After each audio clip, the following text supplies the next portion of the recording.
Hey guys, Jen with Astrotea. So today we are talking about the festival of Samhain. It's the Halloween Sabbat. So it started as a pagan festival beginning about 2,000 years ago with the ancient Celts. And this was in what's now known as Ireland, England, and Upper France, Northern France. While these rituals started. So it's where really Halloween had its beginnings. So it's celebrated on October 31st through November 1st. And it goes from dusk till dusk the next day.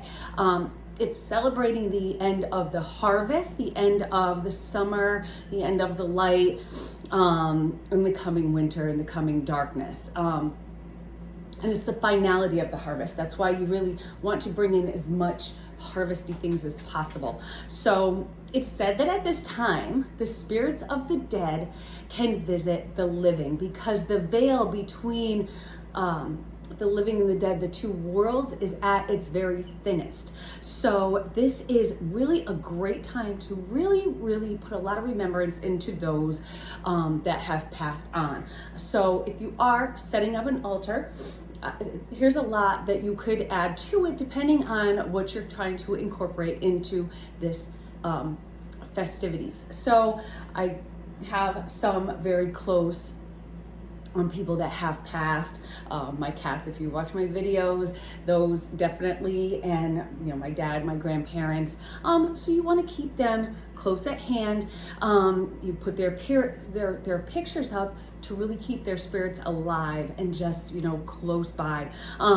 Seances are really popular around this time, and if you use stones and crystals, certain stones and crystals can accentuate your ability to receive messages from those who have passed, or just really opens your mind up. If you use the darker earthy stones like obsidian, like this one here, onyx, bloodstone, or carnelian, they can really help you to open your mind up. It also can enhance your, if you are a tarot reader or if you're an astrologer, it can really open your mind up to really get those messages that are coming through. And it really can help you also connect with good spirits. So if you're going to a medium, that's why a lot of times this time of year is focused around mediums, seances, and just the dead in general. So if you, to ward off evil spirits, because we want to bring in the good spirits, but to ward off evil spirits, that's where kind of wearing costumes came from. So you wore the costumes to kind of scare away the evil spirits by and allowing the good spirits in. So you want to light. So if we light one black and one white candle, it will symbolize the darkness and the light. They're at this time pretty equal, so you want to have something that symbolizes both of them. You also want to adorn your area with the fruit and the vegetation of this season. So we have, I didn't put my walnuts out, but you want to have nuts and pine cones, pumpkins, leaves. We have this beautiful pumpkin over here that I had to pull in and have on the video. My husband picked that out. He's super proud of it. He is a Virgo sun, and it is a perfectly round pumpkin. That's why he was so proud of it. So, or not a Virgo sun, he's a Virgo moon, I'm sorry. So, he showed his needs are to have something perfection. So you want to adorn your spaces with these fruits of the season. We have squash, just those that are really, apples are huge this time of year. They have a lot to do with a lot of different Wiccan themes, different Wiccan rituals. Even think about Snow White, the Wicked Witch, she gave her an apple. So apples revolve around a lot of the different spells and things that you could do in Wicca. And you use that, they can be good. You could use it for yourself to kind of see things, help you and enhance your, to enhance your sight, your psychic sight almost. So Also, having rosemary around is a symbol of remembrance for those who have passed, or just remembering, the good of the season. And also, if you're outside doing this, now I was gonna go outside and we were gonna do a fire, because bonfires are really huge. They're really symbolize the warmth of, warmth to help for the coming winter.